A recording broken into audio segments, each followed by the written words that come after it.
दबाई गई सच्चाई यह है कि इस हॉस्पिटल में ऐसी गिरी हुई हरकत कोई पहली बार नहीं हुई है। आरजी कर मेडिकल कॉलेज और हॉस्पिटल में ऐसी 6 और मौतें हो चुकी है जो भी हॉस्पिटल ने इसी केस की ही तरह सुसाइड बोल के दबाने की कोशिश की थी। बट विक्टिम के फादर का यह सीधा आरोप है कि यह पूरा क्राइम सेमिनार रूम में तो हुआ ही नहीं था।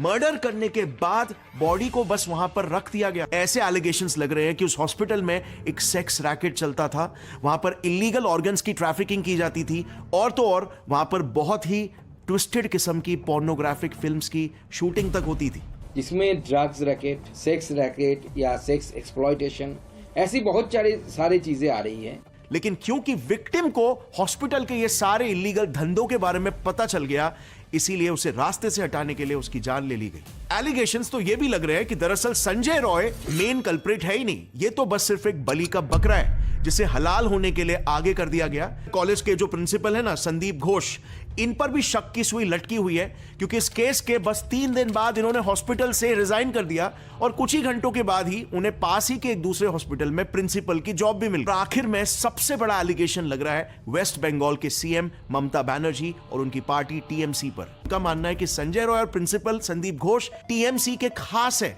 जैसे हम सभी जानते हैं 8 अगस्त को कोलकाता के आरजी कर मेडिकल हॉस्पिटल में एक 31 इयर्स की रेसिडेंट पीजी डॉक्टर की बॉडी सेमिनार हॉल में मिली। उनकी आंखों में चश्मे का कांच गड़ा हुआ था, उनके दोनों पैर राइट एंगल्स पर थे, उनका कॉलर बोन तक टूट चुका था और बॉडी और फेस पर बहुत सारे इंजरी के मार्क्स थे। उनके शरीर पर कपड़े भी नहीं थे। 9 अगस्त की सुबह उनके पेरेंट्स को हॉस्पिटल की तरफ से कॉल जाता है कहकर कि उनकी बेटी ने सुसाइड कर लिया। तो लोग बोल ही दिया जो आपका लड़की सुसाइड कर दिया, आप लोग जल्दी आइए। जिस बॉडी को देखते ही कोई भी एक झटके में बोल देगा ये क्लियर कट मर्डर है और रेप केस है, उसे हॉस्पिटल ने सुसाइड बोलकर दबाने की कोशिश की। लेकिन फिर पूरे देश में प्रोटेस्ट शुरू हो गए।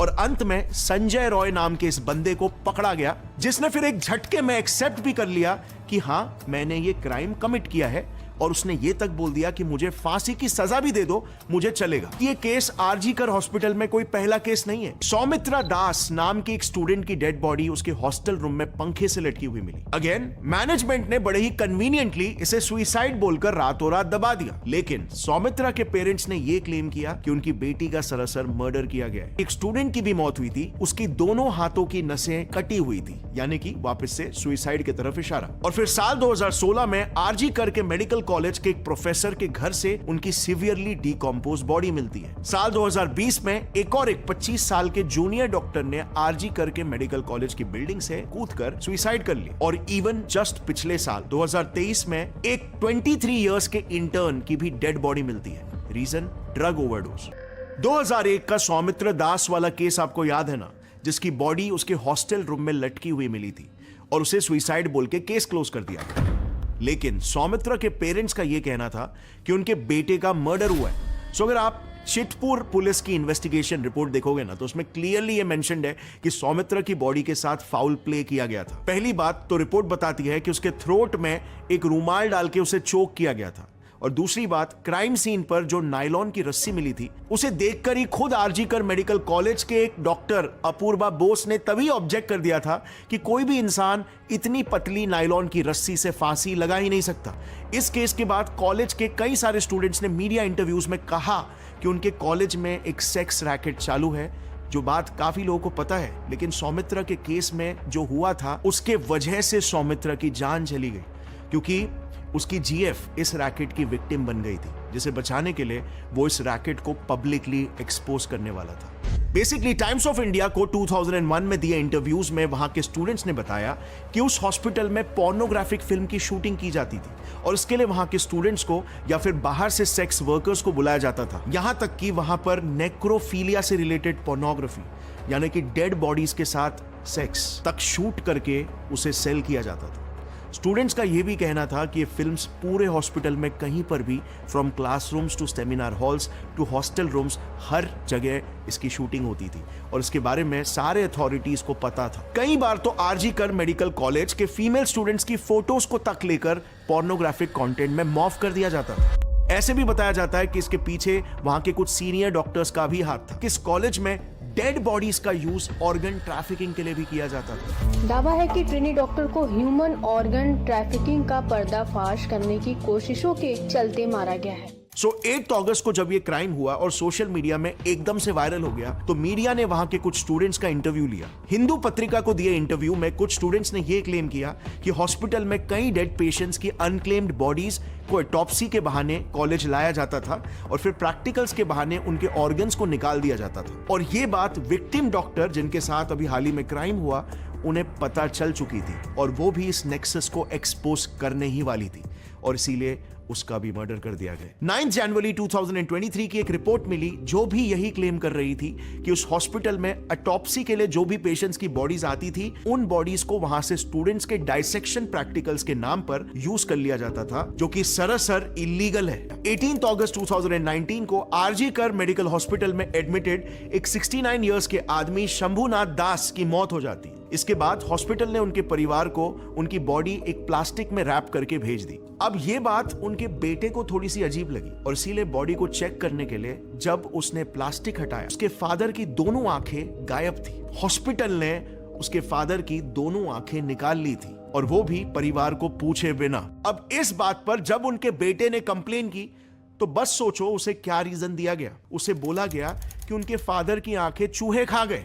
लाइक लिटरली चूहे पूरे डेड बॉडी से सिर्फ आंखें खा गए। 14 अगस्त की रात को आरजी कर हॉस्पिटल में हुए उस क्राइम सीन को यानी कि सेमिनार हॉल को कुछ गुंडों ने बुरी तरीके से तबाह कर दिया। ये बात सब जानते हैं। इसके बाद टीएमसी पर ये एलिगेशंस लगे कि ये वैंडलाइजेशन उनके लोगों ने ही करवाया, क्योंकि इसके कुछ ही दिन पहले केस को कोलकाता पुलिस से हटाकर सीबीआई को सौंप दिया गया था। लोगों का कहना था कि अब क्योंकि टीएमसी केस को दबा नहीं पाएगी और इसीलिए एविडेंसेस को डिस्ट्रॉय करना एकदम जरूरी हो गया।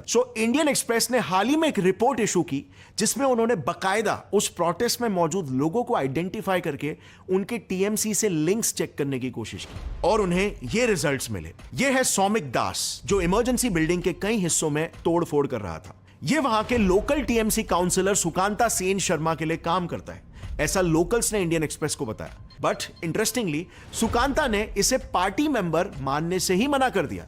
उन्होंने कहा कि हर टीएमसी सपोर्टर पार्टी वर्कर थोड़ी ना होता है। फिर यह है ऋषिकांत मिश्रा। यह बंदा प्रोटेस्ट के दौरान पुलिस पर पत्थरबाजी कर रहा था और इंडियन एक्सप्रेस की उसी रिपोर्ट के हिसाब से यह भी एक टीएमसी वर्कर ही है। अब ऐसे नामों का मैं एक लिस्ट डाल दूंगा, कई सारे नाम है और इसमें कुछ फीमेल वर्कर्स भी है। प्रोटेस्ट तो डॉक्टर्स कब से कर रहे थे, एग्जैक्टली उसी दिन उसी टाइम पर हजारों लोग प्रकट कैसे हो गए। पुलिस उनको रोक नहीं पाई और वो पूरा मॉब अंदर घुस गया। हम लोग अपनी जान बचा के भागे हैं। उन लोगों ने किसी को देखा नहीं। जो जो भी वीडियोस आ रहे हैं या जो जो भी बातें सुनने में आ रही है, जो उनके सामने आ रहा था उनको मार रहे थे।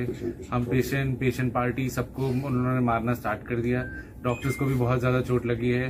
कोई इधर सब लोग अलग अलग जगह छुपे हुए हैं, जैसे आप देख ही रहे, हम लोग भी एक जगह पे। कि कुछ टीएमसी के लीडर्स ने खुद प्रिंसिपल पर एलिगेशंस लगाए, पर इनकी हिस्ट्री अगर देखोगे ना तो इन पे 2023 में 2 बार करप्शन और रैगिंग करने जैसे सीवियर आरोप भी लगे थे। लेकिन इसके बाद भी इन्हें गवर्नमेंट जॉब से निकाला ही नहीं गया। इनफैक्ट अभी भी तो इनके रिजाइन करते ही तुरंत इन्हें एक नया जॉब भी दे दिया गया। और रही बात main accused rapist Sanjay Roy की, तो टाइम्स ऑफ इंडिया के हिसाब से इस बंदे का हॉस्पिटल में इतना होल्ड था कि ये पेशेंट्स को तक बेड दिलाने के पैसे लेता था। इसमें ये कई बार पकड़ा भी गया था। और जानते हैं हॉस्पिटल में बेड एलोकेशन कौन देखता था? टीएमसी के लोग। मतलब एक सरकारी हॉस्पिटल में उन्हें बेड्स दिए जाते थे जो इन जैसे गुंडों को घूस देते थे। ये है टीएमसी के मिनिस्टर जो सबको ओपनली धमकी दे रहे हैं कि अगर ममता दीदी के खिलाफ कोई भी कुछ बोलेगा ना तो उसका हाथ काट देंगे।